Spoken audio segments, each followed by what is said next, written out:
Hell's Angel biker saw mom and twins begging for food on Christmas Eve. The truth left him stunned. The bitter December wind whipped through the city streets, carrying snowflakes that danced and swirled in the glow of Christmas lights. Charlie Bones Russo hunched over the handlebars of his Harley, his leather jacket doing little to shield him from the biting cold. The whiskey from the bar still burned in his throat, a familiar comfort that couldn't quite chase away the emptiness inside. Store windows gleamed with festive displays, their cheerful decorations a stark contrast to the darkness Charlie felt. Tinsel and baubles sparkled behind glass, mocking him with their promises of joy and togetherness.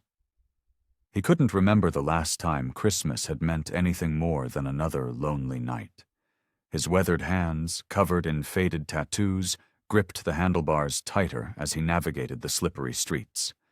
The roar of his motorcycle echoed off empty buildings, the only sound in this deserted part of town.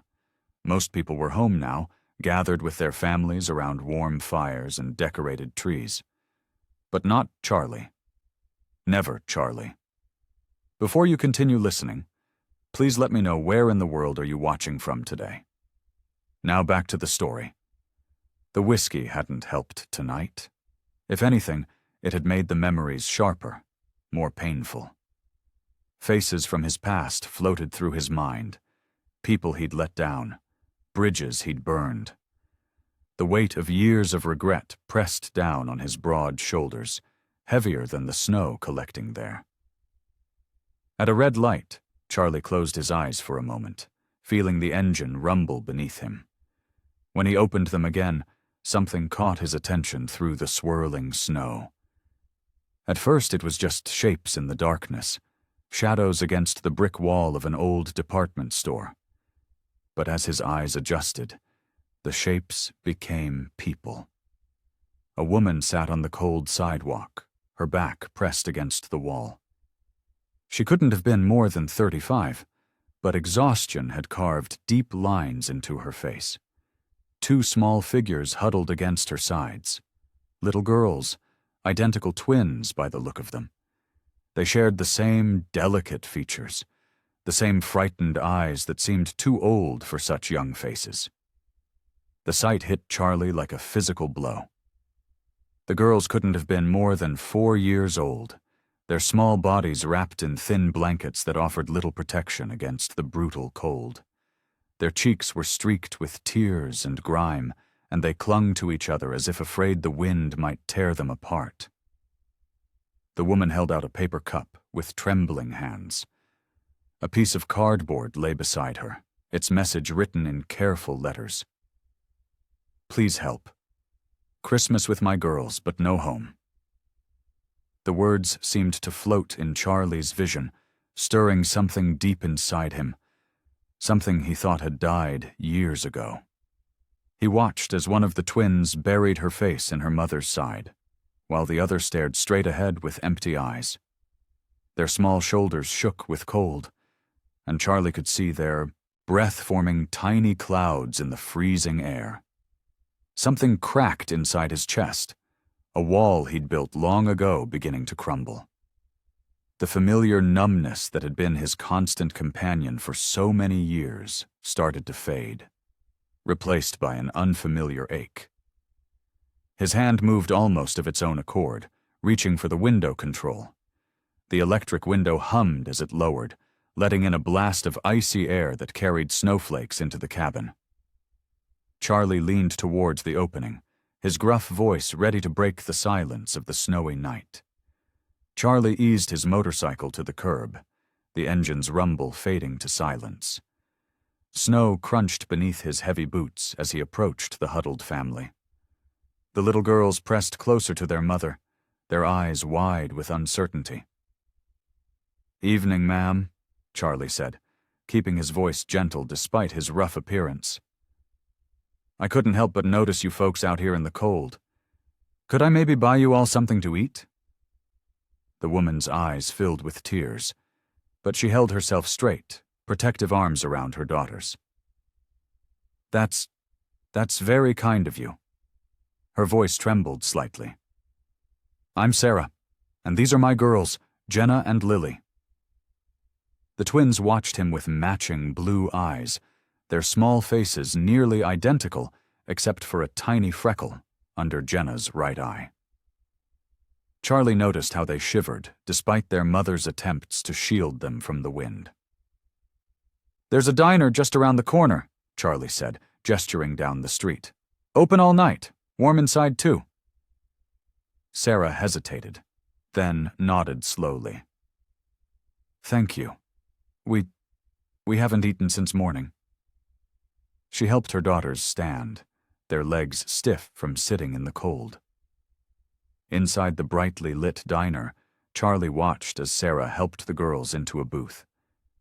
Their small hands wrapped eagerly around the hot chocolates the waitress brought, and Sarah's shoulders gradually relaxed in the warmth.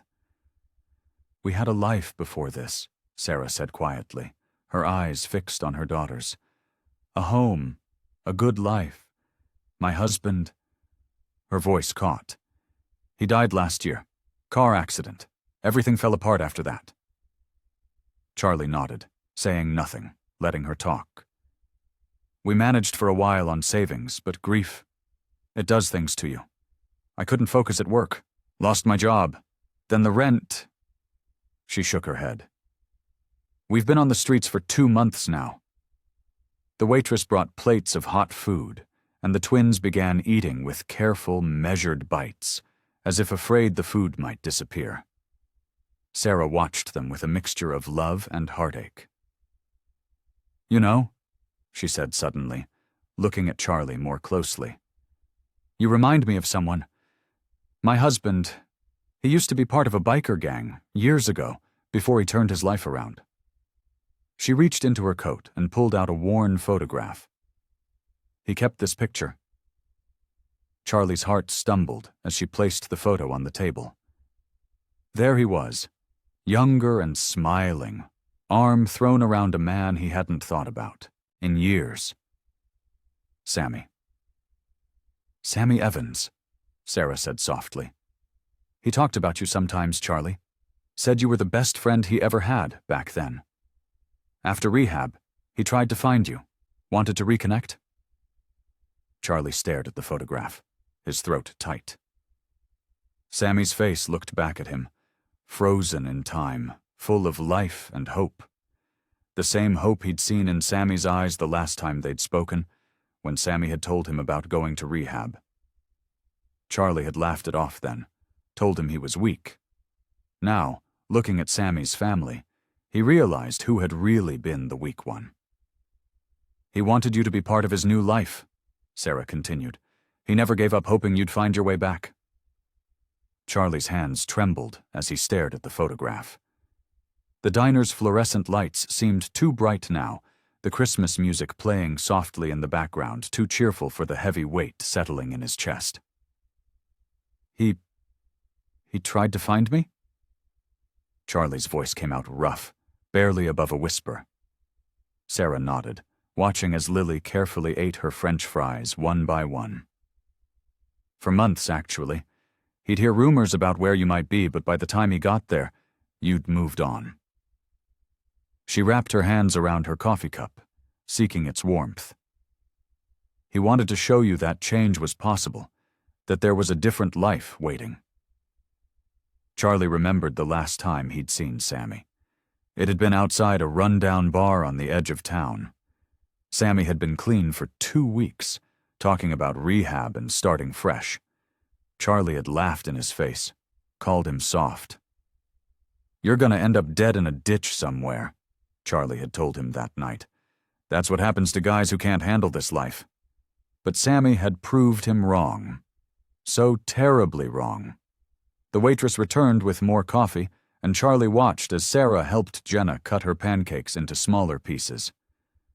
The simple act of motherly care made his chest ache. This was the life Sammy had built, the life Charlie had mocked him for wanting. "We used to ride together," Charlie found himself saying, his voice distant. "Me and Sammy started out doing small stuff, running errands for the older guys in the gang. Thought we were so tough." He shook his head, memories flooding back. "Sammy always had a good heart, though. Even back then, he'd give his last dollar to someone who needed it more." Sarah's eyes softened. "That sounds like him. He never lost that, you know, even after everything." Charlie remembered more now, memories he'd tried to drink away over the years. Sammy pulling him away from fights that would have gotten him killed. Sammy trying to talk sense into him when the gang wanted him to do increasingly dangerous jobs. Sammy being the voice of reason Charlie never wanted to hear. "I should have listened," Charlie muttered, more to himself than to Sarah. "When he talked about getting clean, starting over, I should have listened." The twins had finished their meals and were now leaning against each other, their eyes heavy with sleep. They looked so innocent, so trusting. Charlie thought about how Sammy must have felt, knowing he had daughters to protect, a family to care for. "He kept your picture right up until—" Sarah's voice trailed off. She busied herself with wiping Lily's face with a napkin. "He believed in you, Charlie. Said you just needed time to find your way, like he did." The guilt hit Charlie like a physical blow. All those years, while he'd been running from his past, Sammy had been waiting for him to come around, waiting for his friend to return. And now it was too late. Charlie stared at his reflection in the diner's window, seeing for the first time how far he'd fallen. While Sammy had built something beautiful, Charlie had just kept sinking deeper into the darkness. The weight of his choices, his mistakes, pressed down on him like a heavy blanket. Charlie pushed open the diner's door the next morning, the bell's cheerful jingle a stark contrast to his troubled mind. He hadn't slept much, his thoughts filled with memories of Sammy and the sight of those little girls shivering in the cold. The familiar smell of coffee and pancakes filled the air as he scanned the room. His heart jumped when he spotted Sarah at a corner booth, her shoulders slumped. Jenna and Lily were playing with paper placemats at a nearby table, coloring with crayons the waitress had given them. "Mind if I join you?" Charlie asked, his gruff voice softer than usual. Sarah looked up, dark circles under her eyes telling a story of sleepless nights. She nodded, wrapping her hands around a coffee cup that had long gone cold. "The girls seem happy," Charlie said, glancing at the twins. Lily was drawing what looked like a rainbow, while Jenna concentrated on turning her placemat into a paper airplane. "They're good at making the best of things," Sarah replied, her voice tired. "Kids are resilient that way, I guess." Charlie cleared his throat, uncomfortable with what he wanted to say next. "Listen, Sarah. I've been thinking. I know some people who own apartment buildings. Nothing fancy but clean and safe. Maybe I could—" "No." Sarah's response was quick and firm. She straightened in her seat, pride flashing in her eyes. "I appreciate the food, Charlie, really, but I can't accept charity." "It's not charity," Charlie insisted, leaning forward. "Think of it as helping family. Sammy was like a brother to me." "A brother you hadn't spoken to in years," Sarah shot back, then immediately looked sorry. "I didn't mean—" "No, you're right," Charlie admitted, running a hand through his beard. "I wasn't there for him, but I'm here now, and those girls—" He glanced at the twins again. "They deserve better than the streets." Sarah's eyes welled with tears, but she blinked them away quickly. "You don't understand. I need to do this on my own. I need to know I can take care of my children without depending on someone else." "And how's that working? Out?" The words came out harsher than Charlie intended. He softened his tone. "Sometimes being strong means knowing when to accept help." Sarah watched her daughters for a long moment. Lily had abandoned her drawing and was now trying to help Jenna fold her airplane. Their giggles carried across the diner. "If—" Sarah started, then stopped. She took a deep breath. If I agreed, I'd need to pay you back. Every penny. I won't be anyone's charity case.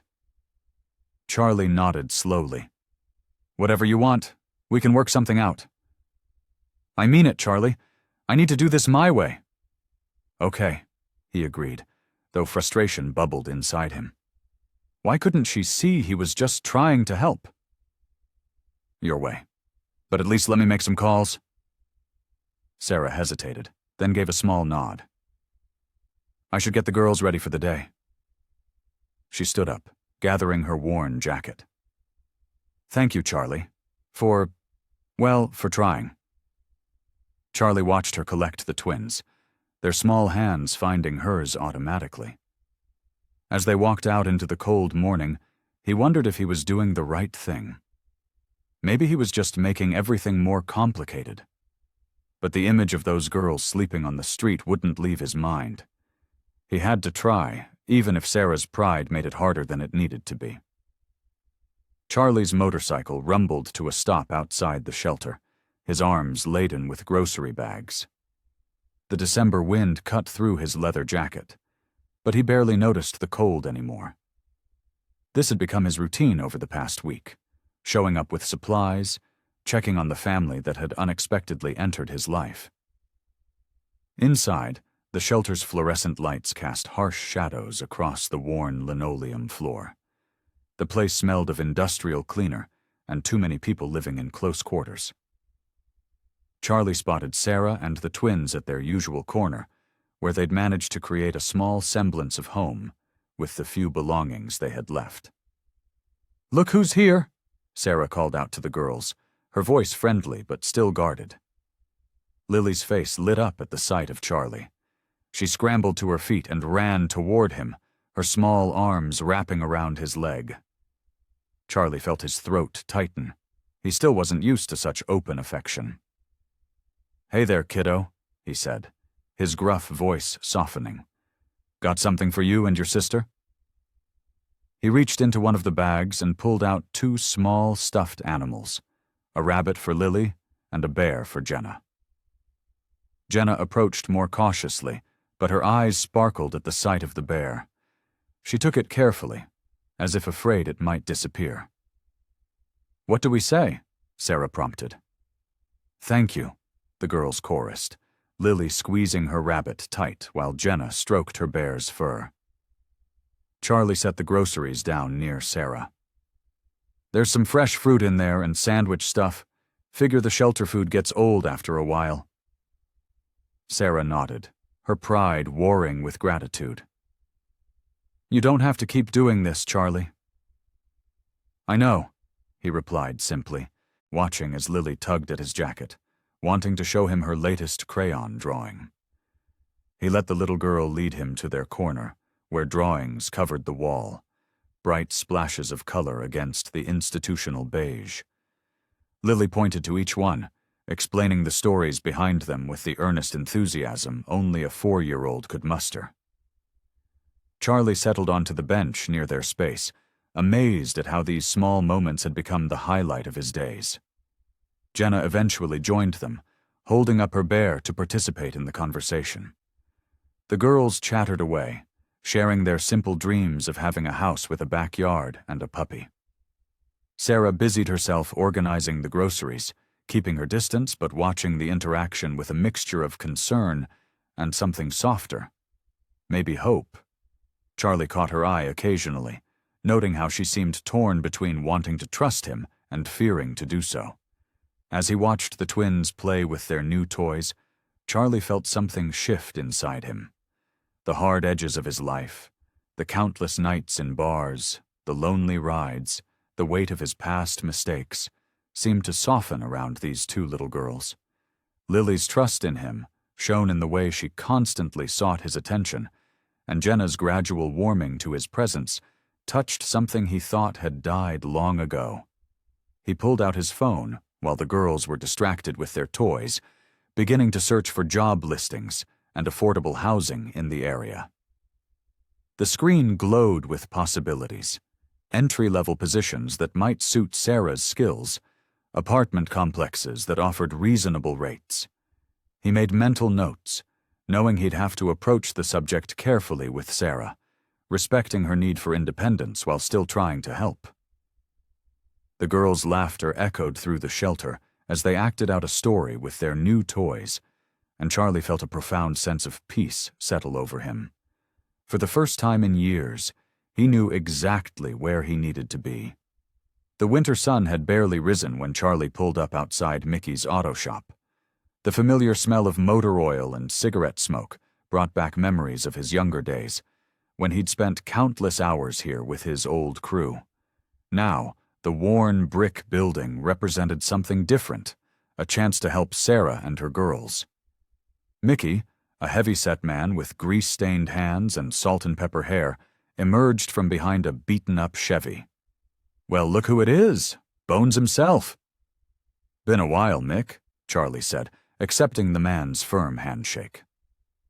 Inside Mickey's cramped office, Charlie explained Sarah's situation. Mickey listened, nodding occasionally, his weathered face softening at the mention of the twins. "Actually," Mickey said, reaching for his phone, "my sister-in-law manages some apartments on Oak Street. Nothing fancy, but they're clean, quiet, good neighborhood, too." One phone call led to another, and soon Charlie found himself with an address and a possible solution. The apartment was small but affordable, with 2 bedrooms and a patch of grass the girls could play on. Mickey's sister-in-law even offered to waive the security deposit as a favor.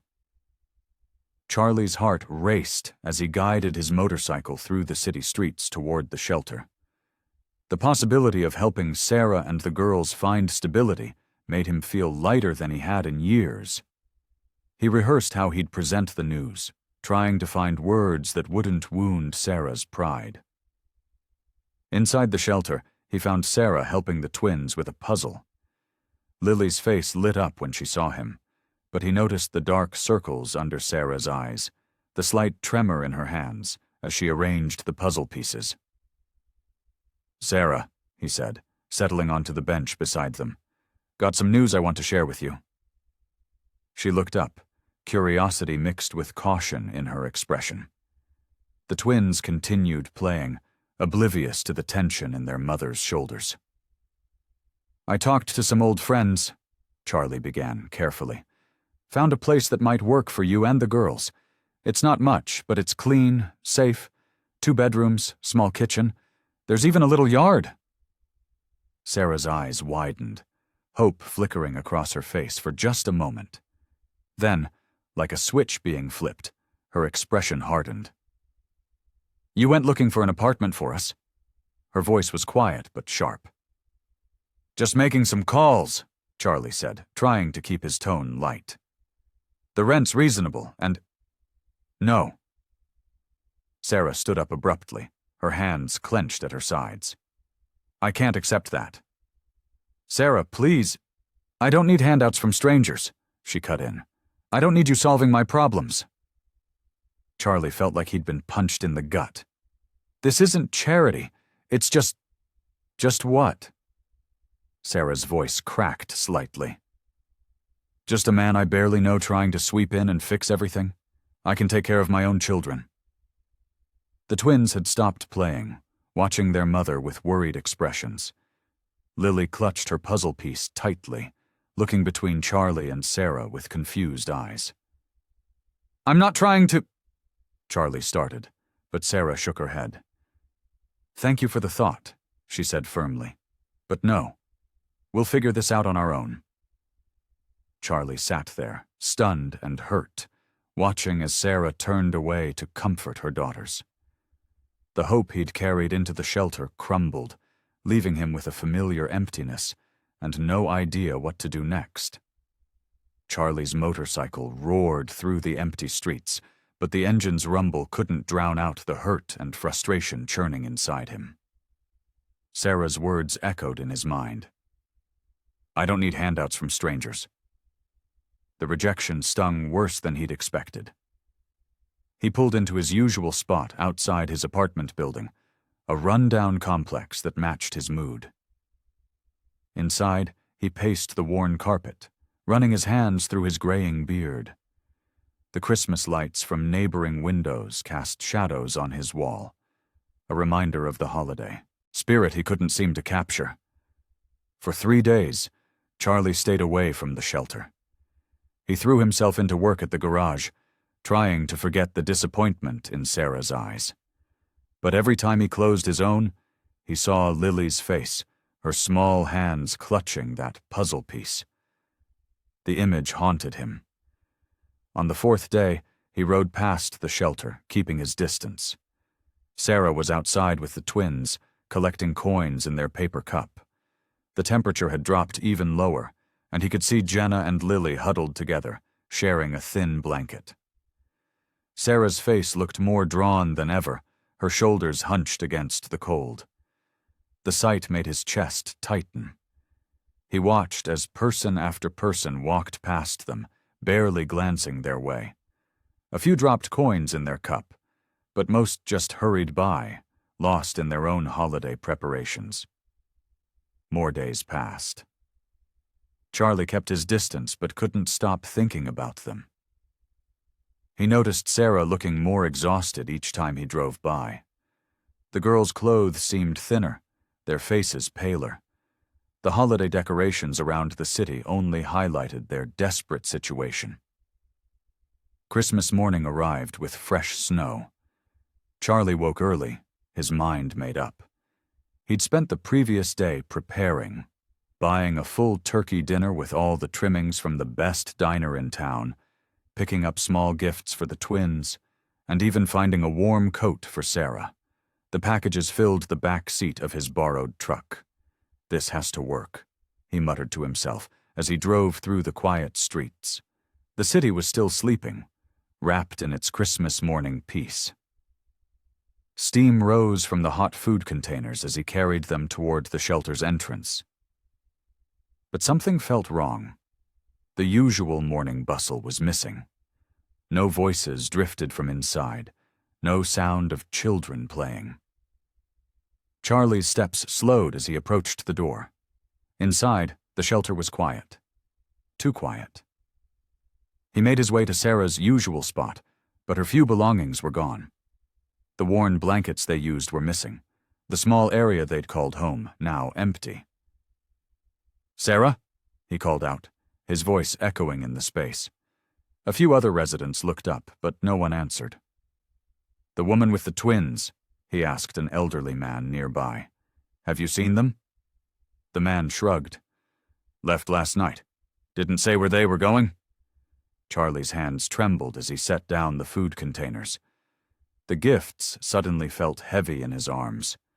He rushed outside, scanning the street in both directions, but there was no sign of them.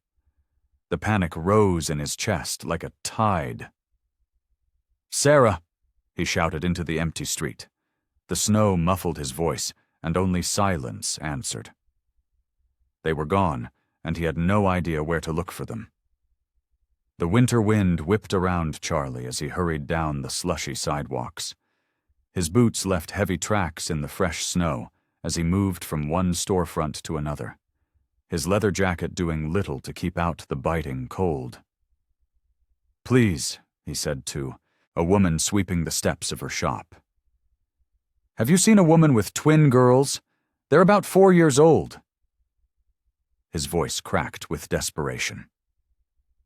The woman shook her head, and Charlie moved on.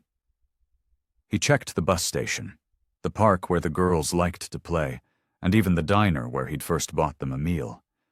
Each empty location made his heart sink lower. His phone felt heavy in his pocket.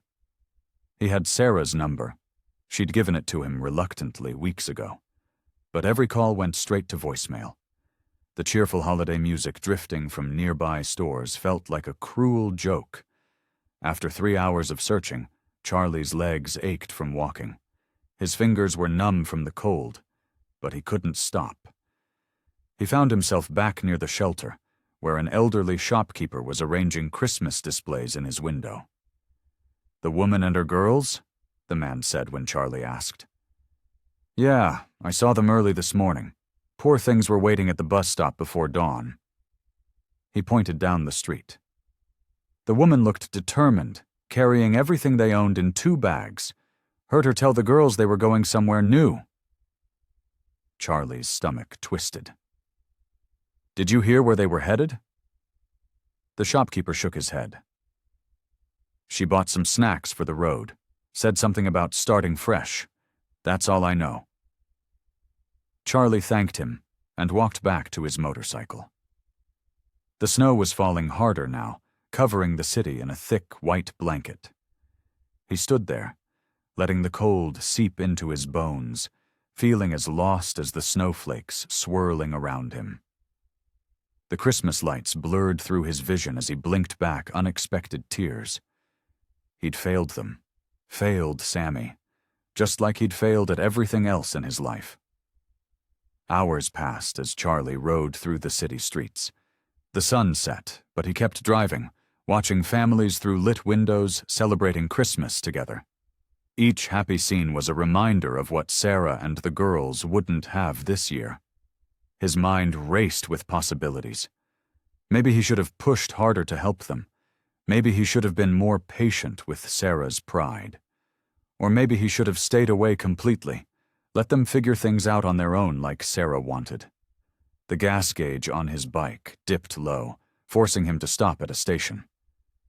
As he filled the tank, he caught his reflection in the window, a weathered face lined with worry, shoulders heavy with defeat. The tough biker exterior felt like a joke now. What good was being tough when he couldn't even help one family? He thought of Lily's smile when he'd brought her that puzzle last week, and Jenna's quiet thank you when he'd given them warm mittens. Those small moments had meant something. They had to have meant something. But now they were gone. Sarah's pride had won out over his help, and he was left with nothing but the icy wind and empty streets for company. The night stretched ahead of him, dark and endless, with no direction to turn. Charlie sat in the corner booth of Joe's all-night diner, his untouched coffee growing cold. Outside, the Christmas lights still twinkled, but their cheerful glow felt hollow now. His calloused hands wrapped around the ceramic mug, seeking warmth that wouldn't come. The waitress, her name tag read Betty, stopped by again. Need a fresh cup, hon? Charlie shook his head, his eyes fixed on the dark liquid. In its surface, he saw reflections of his past, young Sammy laughing as they rode their bikes down empty highways, the way his friend's eyes lit up when he talked about getting clean, the last time they'd seen each other. Sammy had reached out then, tried to pull Charlie toward a better life, but Charlie had turned away. You can't save everyone, brother, Charlie had said that day, revving his engine to drown out Sammy's protests. Now, sitting in the quiet diner with Christmas carols playing softly in the background, those words came back to haunt him. He'd abandoned Sammy when his friend needed him most. He'd walked away from the one person who believed he could be better. The ceramic mug clinked against the Formica tabletop as Charlie set it down. His weathered face reflected in the window showed every year of his hard life, every mistake etched into the lines around his eyes. But beneath the tough exterior, something was shifting. This wasn't just about helping Sarah and the girls anymore. This was about the man he'd failed to be when Sammy needed him, about the friend he'd lost because he was too scared to change, about the person he could still become if he was brave enough to try. Charlie pulled out his wallet and found the worn photo he kept hidden behind his ID. It showed 2 young men on motorcycles, arms thrown around each other's shoulders, grins wide and carefree. He and Sammy, before life pulled them in different directions, before one chose redemption and the other chose darkness. The photo trembled in his hands. I'm sorry, brother, he whispered. I should have been there. But maybe it wasn't too late. Maybe helping Sarah and the girls was his second chance, not to make up for the past, but to honor Sammy's memory by being the man his friend always believed he could be. Charlie left some cash on the table and walked out into the cold night. He had a pretty good idea where Sarah might have gone. The next town over had some motels that offered weekly rates and didn't ask too many questions. It was where people went when they needed a fresh start. As the first light of dawn broke over the horizon, Charlie guided his motorcycle onto the highway. The wind bit through his jacket, but he barely felt it. His mind was focused on one thing: finding Sarah and the girls. This time he wouldn't give up. This time he would prove that people could change. 2 hours later, he pulled into the parking lot of the Sundown Motel.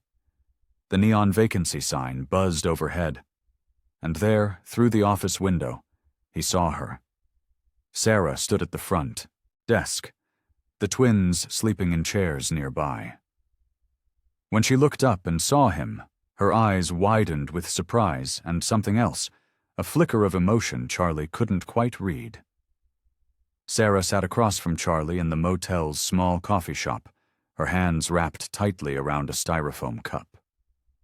The early morning light filtered through dusty blinds, casting long shadows across their table. The twins were still sleeping upstairs in the room she'd just rented, watched over by the kind desk clerk who'd offered to keep an eye on them. "Why'd you leave?" Charlie's voice was soft, gentler than his rough appearance would suggest. Sarah stared into her coffee, her shoulders tense. "I couldn't take it anymore," she whispered. "The way people look at us at the shelter, the pity in their eyes." She glanced up at Charlie, her own eyes bright with unshed tears. "Even you! You look at us like we're some kind of project that needs fixing." Charlie leaned back in his chair, his leather jacket creaking. "That's not what this is about, Sarah." "Isn't it?" Her voice cracked slightly. "Everyone wants to help the poor widow and her kids. Everyone wants to feel good about themselves by throwing money or food our way." She wiped at her eyes with the back of her hand. "I used to have a life, Charlie, a home, a job. I was a good mother." "You still are," Charlie said firmly. Sarah shook her head. "Look at us, living in shelters, accepting handouts. My girls deserve better than this. I should be able to give them better than this." Charlie was quiet for a moment, studying her face. "You know what I see when I look at you?" he finally said. "I see someone who's fighting like hell to keep her family together. That's not something to be ashamed of." "I don't want your pity," Sarah insisted, but her voice wavered. "This isn't pity," Charlie said, leaning forward. "This is me trying to do right by Sammy's family. This is me caring about 2 little girls who deserve a chance. This is me seeing someone stronger than I ever was, someone who just needs a hand up, not a handout." Sarah's fingers tightened around her cup. "I can't," she started, then stopped. "Every time someone helps us, it feels like I'm failing them all over again, failing Sammy, failing the girls." "Sarah," Charlie's voice was rough with emotion, "accepting help doesn't make you weak. It makes you human." The words seemed to hit something deep inside her. Sarah's shoulders started to shake, and tears spilled down her cheeks. "I miss him so much," she whispered, "and I'm so scared of letting anyone else in, of depending on anyone else, because what if—" She couldn't finish the sentence. "What if they leave too?" Charlie finished for her. Sarah nodded, wiping at her tears. "I've been holding on to my pride because it's all I have left," she admitted. "It's the only thing that makes me feel strong anymore. But maybe—" She looked up at Charlie, really looked at him for the first time. "Maybe being strong isn't about doing everything alone." Charlie reached across the table, hesitated, then gently patted her hand. "Let me help, Sarah. Not because I pity you, but because I want to. Because those girls up there deserve it. Because Sammy would have wanted it." Sarah took a deep, shaky breath. After a long moment, she nodded. "Okay," she whispered. "Okay," The morning sun cast long shadows through the shelter's windows as Charlie helped Sarah pack the few belongings they had into cardboard boxes. His weathered hands carefully wrapped the twins' worn stuffed animals in newspaper, treating each item as if it were made of glass. "Are we really going to have our own room?" Lily asked, bouncing on her toes as she clutched her favorite blanket. "You sure are, sweetheart," Charlie replied, his gruff voice softening. "You and your sister both." Jenna stood closer to Sarah, watching with wide eyes as their mother folded their clothes. "Will there be a park nearby?" she asked quietly.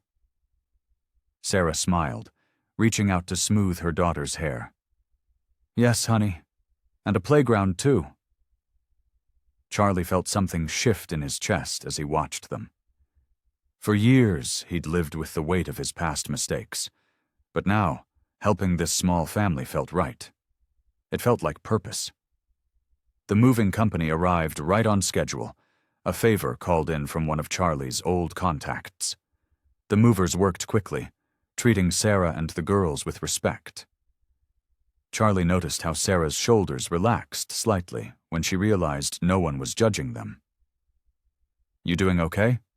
he asked her as they watched the movers load the last box. Sarah nodded, wrapping her arms around herself. "It feels strange," she admitted. "Like I'm dreaming." The drive to the apartment was short, but filled with the twins' excited chatter from the back seat of Sarah's old car. Charlie followed behind on his motorcycle, keeping a watchful eye on them through the traffic. The apartment building wasn't fancy, but it was clean and well-maintained. A small playground sat in the courtyard, and flower boxes decorated the windows. As they climbed the stairs to the second floor, Jenna and Lily held hands, their eyes wide with wonder. Charlie unlocked the door, stepping back to let them enter first. The apartment was modest: 2 bedrooms, a small living room, and a kitchen with dated but functional appliances. Sunlight streamed through clean windows, making the space feel warm and welcoming. "This is all ours?" Lily whispered, her small hand reaching for Charlie's leather jacket. "All yours," he confirmed, his voice rough with emotion. The movers worked efficiently, placing boxes in their designated rooms. Charlie had already arranged for basic furniture: beds, a couch, a kitchen table with chairs. Nothing fancy, but solid and comfortable. Once the movers left, Charlie disappeared briefly, returning with bags of groceries and a surprise for the girls: 2 identical teddy bears wearing tiny leather jackets. "Just something to make it feel more like home," he mumbled, suddenly self-conscious as the twins' faces lit up with joy. Sarah moved around the kitchen, putting away groceries with trembling hands. Charlie could see she was overwhelmed, but there was something else in her expression now: hope. As evening approached, they gathered around the kitchen table for a simple meal of spaghetti and meatballs. The twins giggled as they twirled their noodles, their new teddy bears propped in empty chairs beside them. Charlie watched them all, feeling a warmth spread through his chest that had nothing to do with the food. The apartment wasn't perfect. The walls needed paint, and the carpet was worn in places. But it was safe. It was a home. Sarah caught his eye across the table and gave him a small, grateful smile. No words were needed. They both knew this was just the beginning, but it was a good one. Sarah sat at the kitchen table, surrounded by newspaper classifieds and job applications. Her fingers nervously tapped against the wooden surface as she scanned through another listing. Dark circles had formed under her eyes, evidence of sleepless nights spent worrying about their future. "Mommy, can you play with us?"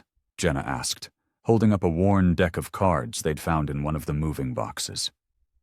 Sarah forced a smile. "In a little while, sweetie.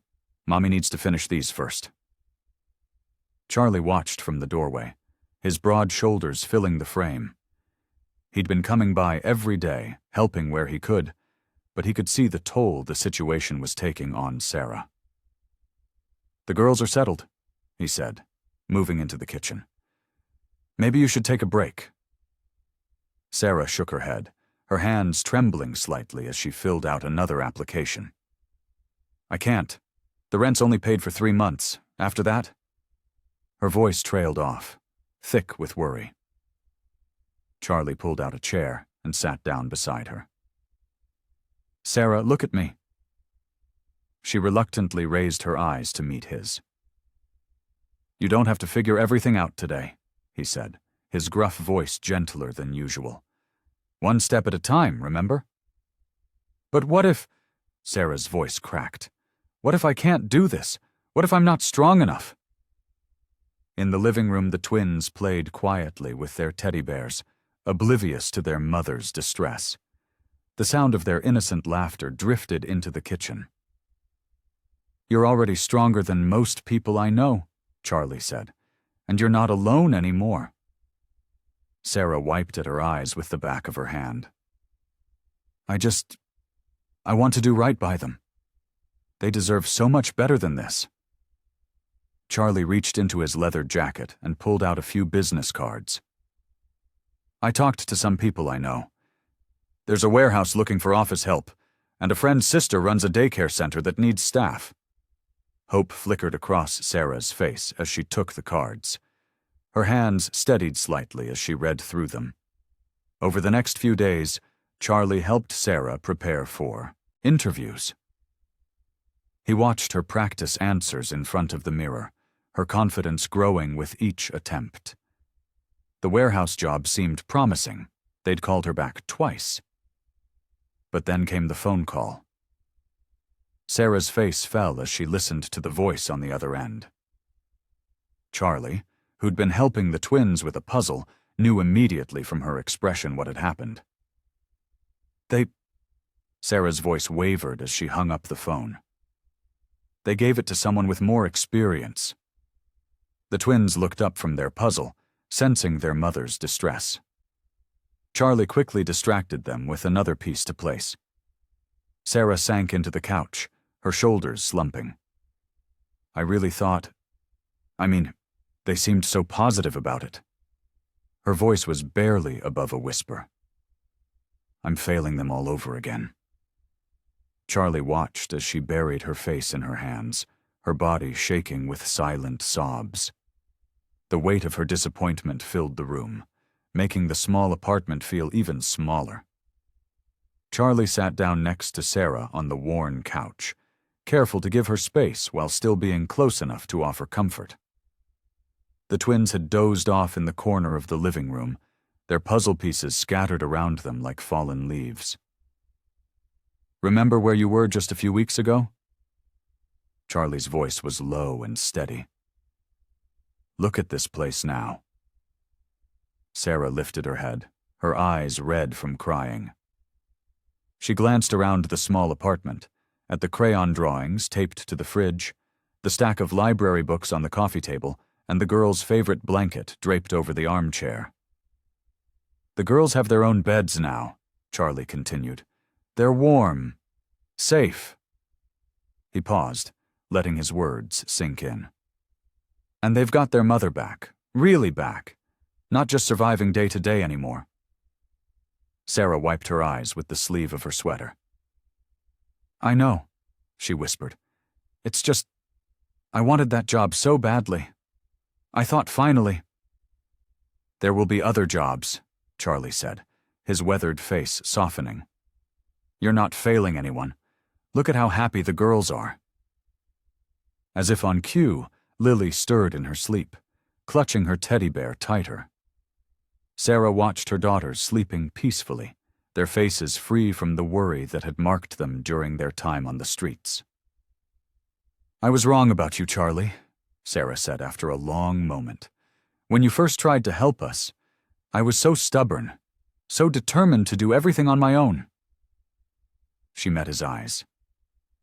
"I couldn't see that accepting help didn't make me weak." Charlie shifted in his seat, uncomfortable with the praise but touched by her words. "You were protecting your girls, Nothing wrong with that. No, it was more than that, Sarah insisted. I was protecting my pride, but look at what you've done for us. She gestured around the apartment. You gave us a chance to start over. The next morning, while Charlie was helping the girls get ready for breakfast, Sarah noticed a "Help Wanted" sign in the window of the cafe, across the street. Despite her nervousness, she walked in and asked about the position. The owner, a kind-faced woman named Marie, took an immediate liking to Sarah. She offered her part-time work, starting with a few shifts a week. The hours would work perfectly around the girls' schedule. When Sarah shared the news with Charlie, his face broke into a rare, genuine smile. Say, he said, squeezing her shoulder. One step at a time. Over the next few days, a routine began to take shape. Charlie would come by in the mornings, helping get the girls ready while Sarah prepared for work. The twins would wave goodbye to their mother from the window, their small hands pressed against the glass, proud to see her walking to her new job. In the evenings, they'd gather around the small kitchen table, sharing stories about their day. The girls would giggle as they told Charlie about the books they'd read or the pictures they'd drawn. Sarah would come home tired but satisfied, her confidence growing with each successful shift at the cafe. One evening, as Charlie watched Sarah helping the girls with their bedtime routine, he realized something had changed within himself too. The empty feeling that had haunted him for so long was fading, replaced by a sense of purpose he'd never known before. The late afternoon sun cast long shadows through the apartment windows as Charlie and Sarah sat at the kitchen table. The twins were occupied in their room, their cheerful voices drifting down the hallway as they played with their dolls. I never thought I'd end up here, Sarah said, wrapping her hands around a steaming cup of coffee. Sometimes I still wake up expecting to be back on that cold sidewalk. Charlie nodded, understanding the weight of her words. Life has a way of surprising us, he said, his rough voice softer than usual. When Sammy and I were young, we thought we had it all figured out. Sarah's eyes brightened at the mention of her late husband. Tell me about him. Back then, I mean. He never talked much about those days. Charlie shifted in his chair, memories flooding back. Sammy was always the smart one, he said, a small smile tugging at his lips. Even when we were running wild, he had this light in him, like he knew there was something better waiting. That's the man I knew, Sarah said quietly. He never gave up on people. Even you, Charlie. He kept that photo, kept hoping you'd find your way back. The words hung between them, heavy with meaning. Charlie looked down at his worn hands. The tattoos faded with time. I wish I'd known. Wish I'd been there when... You're here now, Sarah interrupted gently. That's what matters. From the other room, they heard Lily call out, Mama Charlie, look what we made! The twins came running in, holding up crayon drawings. Jenna's showed a house with 4 stick figures in front of it.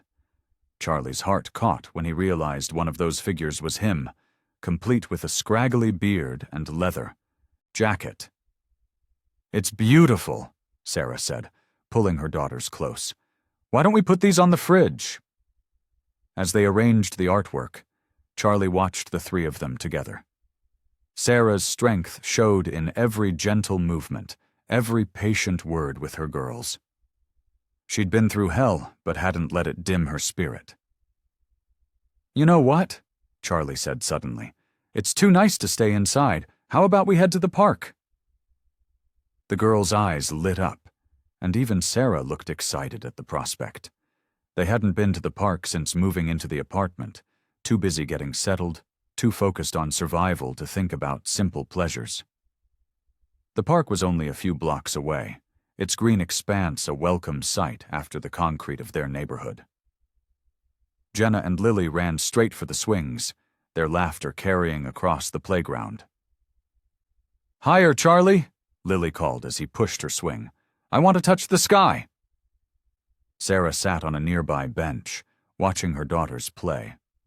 The worry lines that usually creased her forehead had smoothed out, replaced by a genuine smile. The afternoon sun caught her hair, and for a moment Charlie saw her as she must have been before tragedy struck. Young, hopeful, full of joy. "Thank you," she said as Charlie sat beside her. "For this. For everything." Charlie just nodded, words failing him. The peace of the moment settled over them like a warm blanket, the sound of children laughing, the gentle rustle of leaves, the feeling that maybe, just maybe, everything would be all right. The morning light streamed through the cafe windows as Sarah balanced trays with practiced ease. Charlie sat at his usual corner table, watching her work with a sense of pride. She moved confidently between tables, greeting customers with a warm smile that reached her eyes, something he hadn't seen in those early days on the street. "Order up," the cook called, and Sarah whisked away to collect more plates. Charlie sipped his coffee, remembering how nervous she'd been on her first day. Now, 3 months into the job, she had regular customers who asked for her by name. The cafe owner had even mentioned giving her more hours. After her shift ended, they walked together to pick up the twins from their new daycare center. The spring air was warm, and Sarah's step was light. "Mrs. Martinez said the girls are doing great," Sarah said, her voice full of relief. "Lily's really coming out of her shell, and Jenna's making friends." Charlie nodded, his chest tight with emotion. "They're tough kids, like their mama." The daycare was a cheerful building with colorful drawings in the windows. As soon as they walked in, twin voices shouted, "Charlie!" and 2 small bodies crashed into his legs. He steadied himself, chuckling as the girls hugged him. "Look what I drew." Jenna held up a picture of what looked like a motorcycle. "That's some fine artwork," Charlie said, ruffling her hair. "Maybe we'll frame this one too." Back at the apartment, Charlie helped the girls with their shoes while Sarah started dinner. The place felt lived in now, with family photos on the walls and toys scattered across the floor. It wasn't fancy, but it was home. Later, after the twins were tucked in, Sarah joined Charlie at the kitchen table. "I got another raise today," she said quietly, pride in her voice. "It's not much, but it's everything," Charlie finished. "You're doing it, Sarah. Step by step." She smiled, then noticed the envelope sticking out of his jacket pocket. "What's that?" Charlie pulled out the letter he'd received that morning. The paper felt heavy in his hands. "It's about Mike, another guy from the old days. He passed away last week." Sarah's face softened with understanding. "Were you close?" "Once upon a time," Charlie said, his voice rough. "Haven't seen him in years, but the funeral's next weekend in Cleveland." "You should go," Sarah said gently. "Find some peace with it." Charlie looked around the apartment, at the crayon drawings on the fridge, the pile of dishes in the sink, the small signs of the life they'd built. "I don't want to leave you and the girls. We'll be fine," Sarah assured him. "We're stronger now, thanks to you." She reached across the table and squeezed his hand. "You've helped us so much, Charlie. You've shown us what family really means." Charlie felt his throat tighten. "You've come so far," he managed. "Both of you, all of you. I'm proud of you, Sarah. And I know Sammy would be too." Sarah's eyes glistened, but her smile was steady. "Go," she said softly. "Say goodbye to your friend. We'll be right here when you get back." The cemetery was quiet, except for the crunch of snow under Charlie's boots. He stood before Sammy's headstone, hands deep in his leather jacket pockets, his breath visible in the cold winter air. The funeral service had ended hours ago, but Charlie couldn't bring himself to leave just yet. "Hey, brother," he whispered, his voice rough with emotion. The polished granite bore Sammy's name, dates, and the words, "Beloved husband and father." Charlie traced the letters with his eyes, remembering the wild young man who'd once been his closest friend. Memories flooded back, late nights on their bikes, promises made over bottles of cheap whiskey, dreams of the open road. But while Sammy had found the strength to change, Charlie had stayed lost in the darkness. He'd heard about Sammy getting clean, going to meetings, building a life. But instead of being happy for his friend, Charlie had felt betrayed, like Sammy was choosing a different life over their brotherhood. "I was wrong," Charlie said, his words carried away by the bitter wind. "Should have been there when you reached out. Should have answered those calls." He pulled a crumpled envelope from his pocket, one of Sammy's last letters, returned unopened. The paper was yellowed now, the edges worn. Charlie had found it in an old box while packing for the funeral trip. Reading it had nearly broken him. "You wrote that you were scared," Charlie continued, his voice catching. "Said you needed your old friend. Said you were trying to be better, but you didn't want to do it alone." He wiped roughly at his eyes. "I was too stubborn, too proud. Couldn't face that you were brave enough to change while I was still—" He shook his head. "Still running." The wind picked up, rustling the few remaining leaves on nearby trees. Charlie pulled his jacket tighter, remembering how Sammy used to laugh at him for getting cold easily. "Your girls? There's something else," he said softly. "Sarah, too. She's strong, just like you said she was. They're fighting hard, Sammy. And he swallowed hard. "I'm trying to be there for them, the way I should have been there for you." Charlie knelt down, brushing snow from the base of the headstone. His fingers lingered on the cold stone. "I get it now, brother. What you were trying to tell me all those years ago, about finding something worth changing for, about being more than just another ghost on a bike." Standing slowly, Charlie looked at the grave one last time. The guilt was still there, the weight of years wasted, but something else was growing alongside it, a determination to do better, to be better. He thought about Sarah's strength, the twins' innocent trust, and the second chance he'd been given. "I'm going to make it right," he promised. "Not just for them, but for you too. No more running, no more hiding." Charlie touched the headstone one final time. "I hear you now, brother. Better late than never, right?" As he walked away, his boots leaving tracks in the fresh snow, Charlie felt something shift inside him. The grief was still there, but it was different now. Cleaner somehow, like a wound finally healing properly. He couldn't change the past, couldn't bring back those lost years with Sammy, but he could honor his friend's memory by being the man Sammy had always believed he could be. Charlie pulled up to Sarah's apartment building just as the sun was setting. The Christmas lights strung across neighboring balconies twinkled in the growing darkness, casting soft colors on the fresh snow. He sat in his truck for a moment, gathering his thoughts, the weight of the funeral still heavy in his chest. Inside, he found Sarah sitting at the kitchen table, papers spread out in front of her, bills and job applications mixed together. The twins were playing quietly in the corner with their dolls, wrapped in matching pink sweaters he'd bought them last week. "You're back," Sarah said, looking up. Her eyes searched his face, noting the redness around his eyes. "How was it?" Charlie pulled out a chair and sat down heavily. "Hard," he admitted, his voice rough. "Harder than I thought it would be." He ran a hand through his graying beard, remembering the cold stone of Sammy's headstone. Standing there, looking at his name, made everything real in a way it wasn't before. Sarah put down her pen, pushing aside the papers. Lily noticed Charlie and ran over, climbing into his lap without hesitation.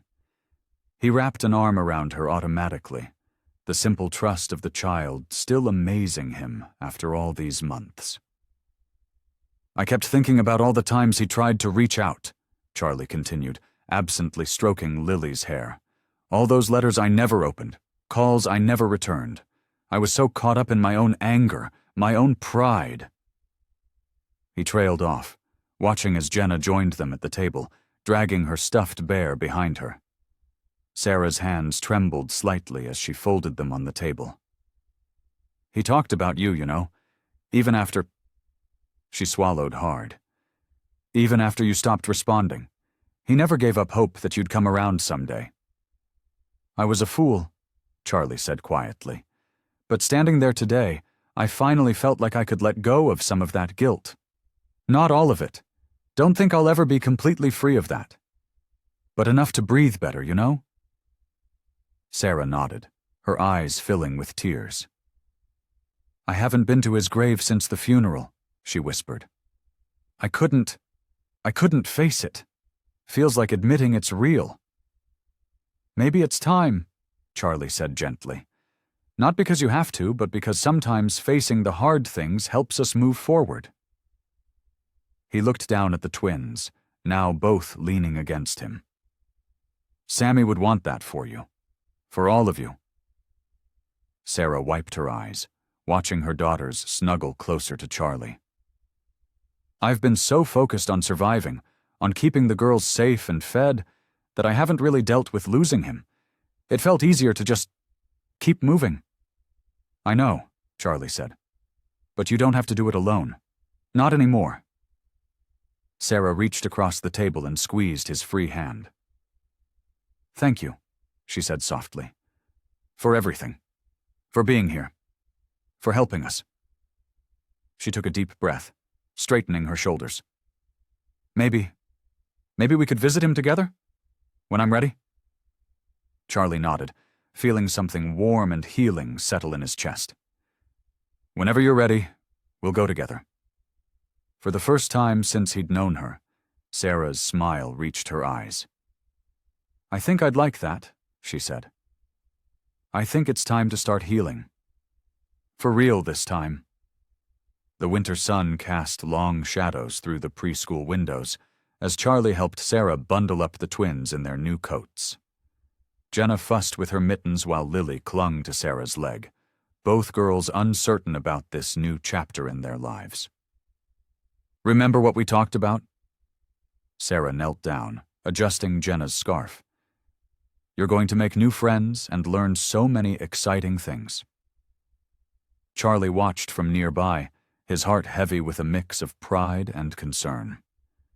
The twins had never been away from their mother for more than a few hours, and he could see the worry lines creasing Sarah's forehead.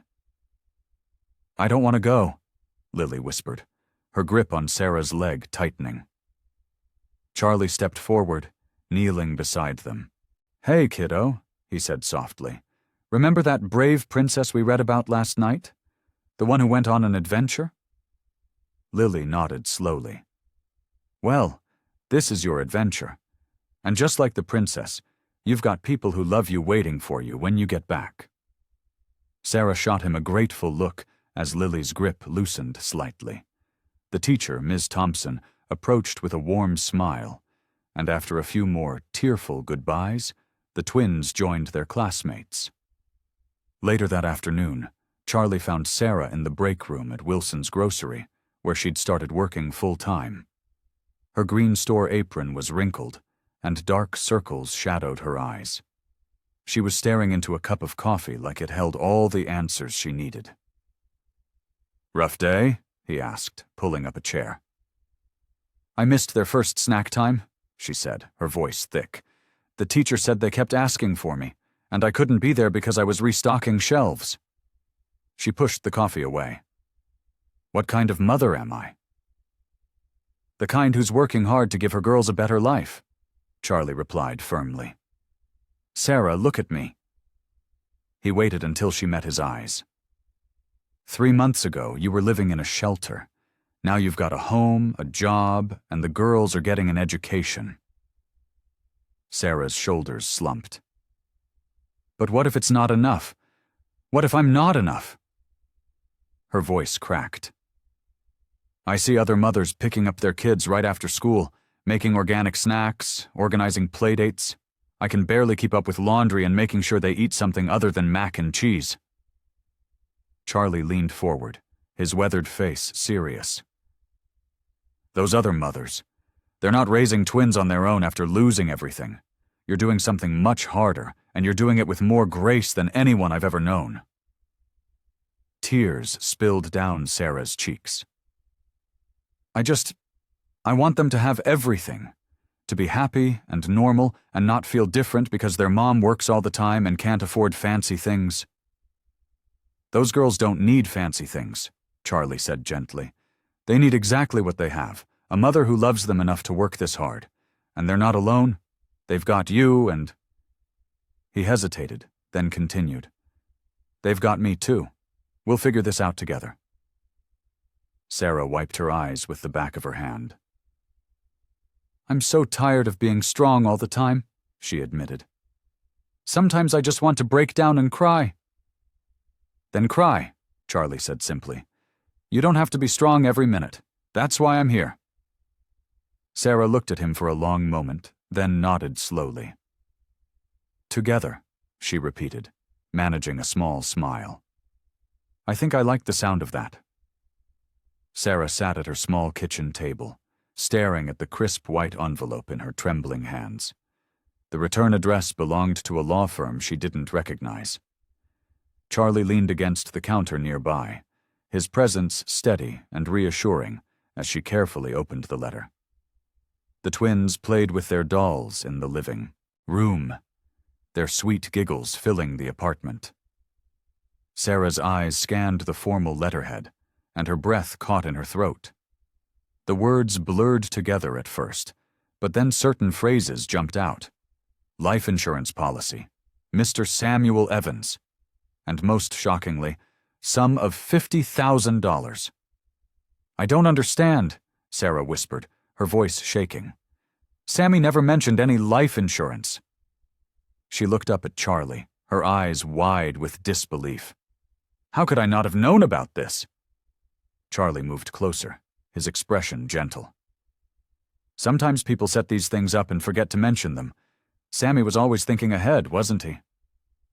Sarah nodded slowly, remembering how her husband had always tried to plan for their future. But this is so much money. She set the letter down, her hands still trembling. It would change everything. The paper felt heavy with possibility. Sarah could picture all the things this money could do for them. A better apartment, maybe even a small house someday. The girls could have new clothes, proper winter boots, the art supplies they loved so much. She could cut back her hours at the grocery store, spend more time with them. But something held her back. Pride, maybe, or fear. She'd fought so hard to stand on her own 2 feet, to prove she could make it without help. This felt like a lifeline thrown from the past, from Sammy himself, and it scared her. What if I take it and something goes wrong? She asked, her voice barely above a whisper. What if I mess it up? I've been learning to manage on my own, to be independent. Charlie pulled out a chair and sat beside her. Sarah, accepting help doesn't make you weak. This isn't charity. It's something Sammy set aside for you and the girls. He wanted to take care of his family, even if he couldn't be here. In the living room, Lily called out, Mommy, look! She held up a crayon drawing of what might have been their family. Stick figures with big smiles. Sarah felt tears well up in her eyes. I've been so focused on proving I can do this alone, she said, touching the letter again. But maybe that's not what matters most. Charlie nodded. You're still standing on your own feet, Sarah. This money doesn't change that. It's just a tool, like the job at the grocery store or the apartment. It's something to help you build the life you want for your girls. Sarah looked down at the letter again, at the numbers that promised so much possibility. Her heart felt pulled in different directions, grateful for this gift from Sammy, proud of how far she'd come on her own, afraid of depending on anything she couldn't control. "I don't know what to do," she admitted, her voice thick with emotion. "Part of me wants to grab this chance with both hands, but another part—" She trailed off, watching her daughters play, innocent and unaware of the decision weighing on their mother's shoulders. The check sat on the table between them, representing both opportunity and uncertainty. Sarah felt the weight of the choice before her, knowing it could change everything, for better or worse. Charlie watched as Sarah paced the small kitchen, the letter still clutched in her hands. The twins had fallen asleep on the couch, their peaceful faces a stark contrast to their mother's troubled expression. "I just don't know if I can take it," Sarah said, her voice barely above a whisper. "Even though it's from Sammy, it feels like giving up somehow." Charlie shifted in his chair, his weathered face softening. "Sarah, remember what you told me about Sammy? How he always wanted the best for you and the girls?" She nodded, stopping by the window to look out at the night sky. "He worked so hard to change his life, to build something good for us." "Then this money," Charlie said, tapping the letter on the table. "It's just another way he tried to take care of you, even when he couldn't be here himself." Sarah's shoulders tensed. "But I've come so far on my own. The job at the grocery store, managing our budget, making sure the girls have enough to eat." Her voice cracked slightly. "I'm finally standing on my own 2 feet. Taking this money doesn't change any of that," Charlie said firmly. "It doesn't erase how strong you've been. Think about what it could mean for the girls." Sarah glanced at her sleeping daughters, their small bodies curled together like always. Jenna's thumb was in her mouth, while Lily clutched her worn teddy bear. "They could have so much more," she admitted softly. "Better clothes, maybe some new toys. I could start a college fund." "That's right," Charlie nodded. "And you'd still be the one making all the decisions, the one taking care of them. The money's just a tool, Sarah, like anything else." Sarah sat down at the table, spreading the letter out in front of her. Her fingers traced over Sammy's name. "I keep thinking about what he'd say if he were here." "He'd want you to take it," Charlie said gently. "You know that in your heart. This isn't about pride anymore. It's about giving those girls the best chance possible." Tears welled up in Sarah's eyes. "I've been so focused on proving I can do everything alone. Maybe I've been looking at it all wrong." "Being strong doesn't mean refusing help," Charlie said. "Sometimes it means knowing when to accept it." Sarah looked at the numbers again, and for the first time, instead of seeing dependency, she saw possibility. She saw winter coats that actually fit, fresh vegetables in the fridge, maybe even a small house someday with a yard where the girls could play. "You're right," she said finally, wiping her eyes. "Sammy did this for us, and I need to honor that." She straightened her shoulders, a new determination in her voice. "But I'm going to be smart about it. Set up savings accounts, make sure we have emergency funds." Charlie smiled, relief evident on his face. "That sounds like a good plan. I want to make sure this money helps us build something lasting," Sarah continued, her voice growing stronger. "Something the girls can depend on, not just quick fixes." She folded the letter carefully, tucking it into her pocket. The weight of it felt different now, less like a burden and more like a gift. She could almost imagine Sammy smiling, knowing she'd finally accepted this last act of love from him. Sarah sat at her small kitchen table, surrounded by papers and notebooks. Her laptop screen glowed softly in the dim evening light, displaying a spreadsheet of numbers and projections. Charlie leaned against the counter, holding a mug of coffee and watching as she scribbled notes in the margins of her papers.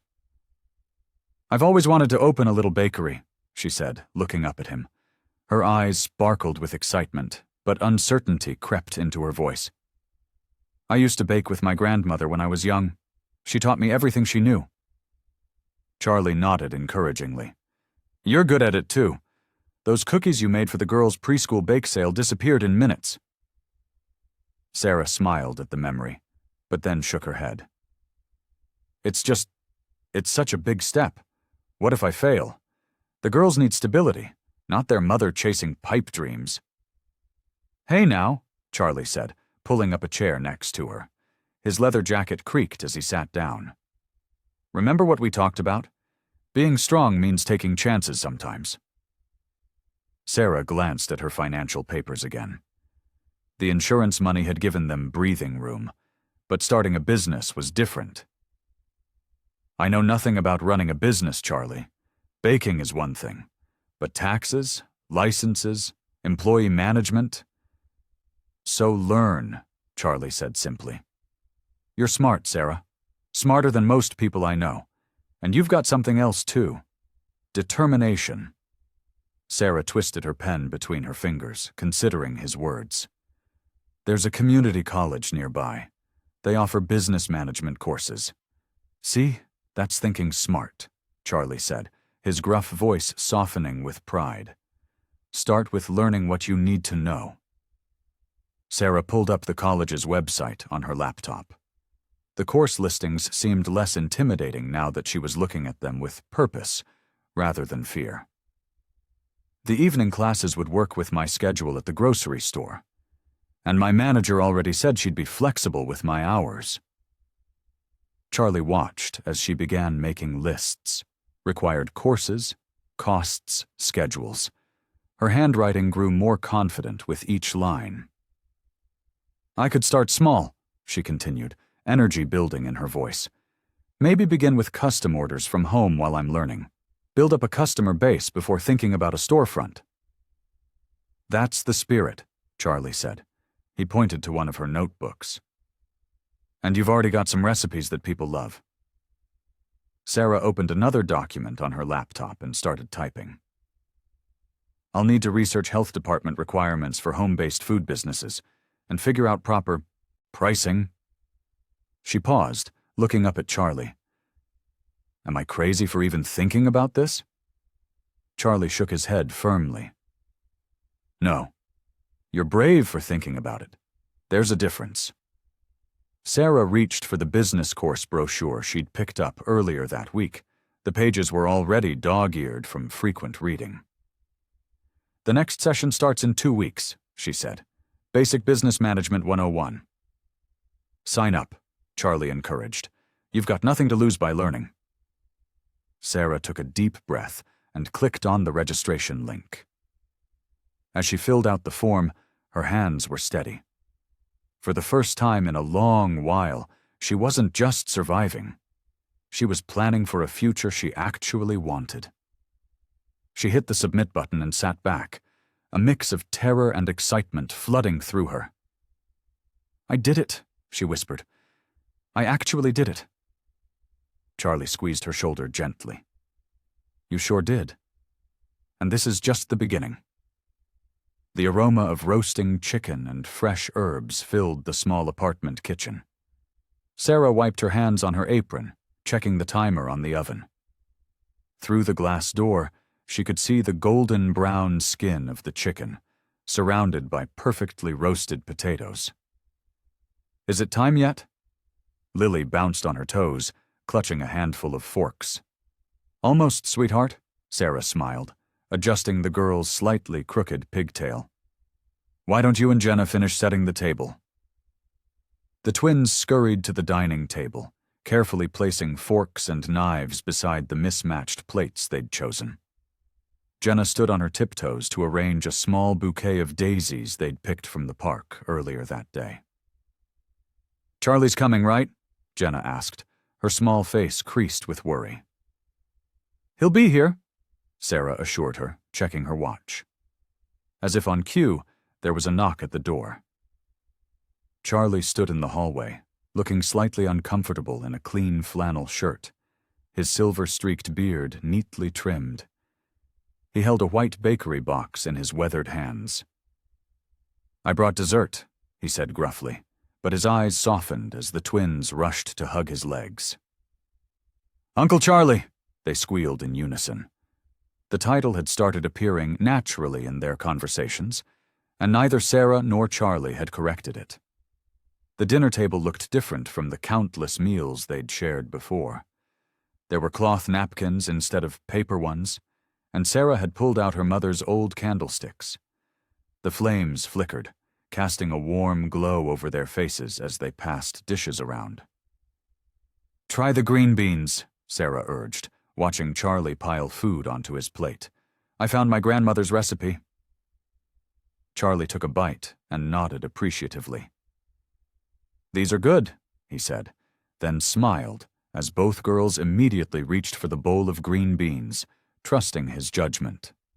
As they ate, Sarah watched her daughters chattering happily with Charlie about their day at preschool. Lily described a drawing she'd made of their family, which included Charlie with his motorcycle. Jenna proudly showed off the gold star she'd earned for helping clean up after snack time. The scene before her was so different from where they'd been just months ago, huddled in the cold, hoping for spare change. Sarah felt tears prick at her corners of her eyes. "You okay?" Charlie asked quietly, noticing her expression. Sarah nodded, taking a deep breath. I need to say something." She waited until the girls were absorbed in their dessert, the chocolate cake Charlie had brought. "Charlie, I don't know where we'd be without you. Not just the practical help, but your faith in me. When I couldn't believe in myself, you did." Charlie set down his fork, his usual tough exterior softening. "Sarah, I need to tell you something too." He glanced at the twins, then back to her. "Meeting you and the girls, it brought me back to life. I'd been running from my past for so long, trying to forget everything, especially Sammy. But you—" He paused, collecting his thoughts. "You showed me what real strength looks like. Not the kind I pretended to have with my tough guy act, but real strength. The kind that keeps going, that asks for help when needed, that puts others first." Sarah reached across the table and squeezed his hand. "We've all helped each other heal," she said softly. "That's what family does." The word family hung in the air between them, feeling right and true. Charlie squeezed her hand back, and they sat in comfortable silence, watching the twins giggle over their chocolate cake, the candlelight dancing across their happy faces. The Sunday morning sun streamed through the apartment windows, casting warm patches of light across the living room floor. Charlie sat in his usual spot on the worn armchair, watching as Lily carefully arranged her stuffed animals in a circle for what she called their morning meeting.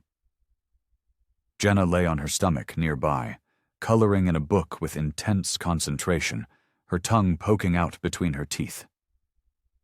Sarah emerged from the kitchen with a tray of hot chocolate, the rich aroma filling the small space. "Careful, it's still hot," she warned, as she set the mugs down on the coffee table.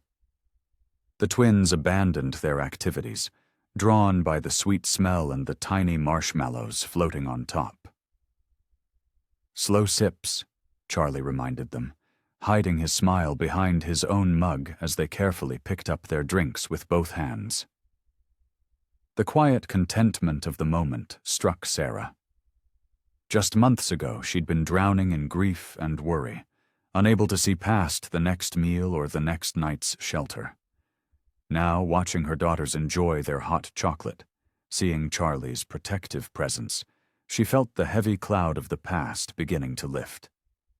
"I was thinking," Sarah said, settling onto the couch, "maybe we could start planning the girls' birthday party. It's still a few months away, but—" "Can we have balloons?"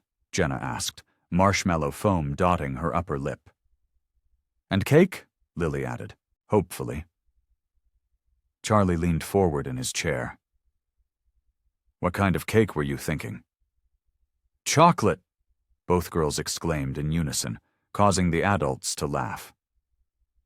As the twins launched into an increasingly elaborate description of their dream party, Sarah caught Charlie's eye. The warmth she saw there reflected her own feelings, a sense of peace, of rightness, of finally being where they were meant to be. Later that afternoon, they decided to walk to the nearby park. The spring air was mild, carrying the scent of blooming flowers. Charlie held the girls' hands as they crossed the street, their small steps matching his careful pace. Sarah walked beside them, carrying a bag with snacks and water bottles. At the playground, Jenna and Lily raced to the swings, their favorite spot. "Push us, Uncle Charlie," they called out in excitement. Charlie obliged, alternating between the two swings, giving each girl equal attention. Their laughter rang out across the park as they soared higher and higher, their hair streaming behind them like banners in the wind. Sarah sat on a nearby bench, watching the scene unfold. The sight of the tough biker being so gentle with her daughters made her heart swell. She remembered the first time she'd seen him, that snowy Christmas Eve that felt like a lifetime ago. Who could have known that the gruff stranger would become such an essential part of their lives? Charlie caught her eye and smiled, a real, unguarded smile that transformed his weathered face. In that moment, she could see the weight of his past had lifted too. The guilt he'd carried about Sammy, the years of isolation, the barriers he'd built around his heart, all of it had gradually melted away in the warmth of their growing family bond. "Mommy, come swing too," Lily called out, and Sarah rose from the bench, joining them in their simple joy. The afternoon sun painted everything in golden light, and the air was filled with the sound of children's laughter and the creaking of swing chains, the soundtrack of an ordinary moment made extraordinary by the peace they'd found together. The Christmas tree lights twinkled in the corner of the small apartment, casting a warm glow across the festive scene. Wrapping paper rustled and excited squeals filled the air as Jenna and Lily dove into their presents. Charlie sat in his usual armchair, a cup of coffee warming his hands, watching the pure joy on the girls' faces. Sarah perched on the edge of the couch, her eyes bright with happiness as she watched her daughters. She caught Charlie's gaze and smiled, a smile full of gratitude and understanding. What a difference a year could make. Last Christmas, they'd been homeless, struggling just to survive. Now, they were home. "Look, Uncle Charlie." Lily bounded over to him, clutching a new stuffed elephant. "Isn't she beautiful?" Her face glowed with delight as she showed off her treasure. "She sure is, sweetheart," Charlie replied, his gruff voice softening as it always did when he spoke to the girls. "What are you going to name her?" "Rosie," Lily declared without hesitation, hugging the elephant close. "Because she's gray like your roses." Charlie's heart swelled at the reference to the small rose garden he'd started in the spring. The girls had helped him plant it, their tiny hands covered in dirt as they carefully placed each bush in the ground. Now, even in winter, they talked about when the flowers would bloom again. Jenna was next, proudly showing off her new art supplies. "Mommy, can I draw something right now?" she asked, already opening the box of colored pencils. "After breakfast," Sarah promised, standing up to gather the scattered wrapping paper. "Remember, we're having special Christmas pancakes." The mention of food sent both girls racing to the kitchen, their new toys temporarily forgotten in the excitement of their traditional breakfast. Charlie watched them go, remembering how thin and tired they'd looked that first night. Now they were healthy, happy, full of life. Sarah paused in her cleanup, holding a small wrapped package. "We have one more gift," she said softly, handing it to Charlie. "It's from all of us." Charlie carefully unwrapped the present, revealing a framed photograph. It showed the four of them at the park last summer, all smiling at the camera. Below the photo was an engraved plate that read, "Our Family." His throat tightened as he stared at the image. They looked like a real family, not perfect, but real. The girls' faces were bright with laughter. Sarah's eyes sparkled with joy, and even his own weathered face showed a genuine smile. "Do you like it?" Sarah asked, her voice gentle. Charlie nodded, unable to speak for a moment. He cleared his throat. "It's perfect," he managed. From the kitchen came the clatter of plates and the girls' excited chatter as they helped set the table for breakfast. The apartment smelled of coffee and pancakes, of pine from the Christmas tree, of home. Charlie set the frame carefully on the side table next to his chair. He looked around at the transformed space, at the decorations the girls had made, at the stockings hanging from the bookshelf, at the woman who had trusted him enough to let him help. This wasn't just an apartment anymore. It was a home filled with love and second chances. For the first time, he truly felt like he belonged. He wasn't just an observer or a helper. He was part of this family. The redemption he'd been seeking hadn't come through grand gestures or making up for past mistakes. It had come through small moments, through daily acts of love and care, through being present in these lives he'd grown to cherish. The sound of the girls calling from the kitchen brought a smile to his face. "Coming," he called back, rising from his chair. This was where he belonged. This was his family. "I hope you like this story. Please share what's your favorite part of the story, and where in the world you're watching from. Have a wonderful day."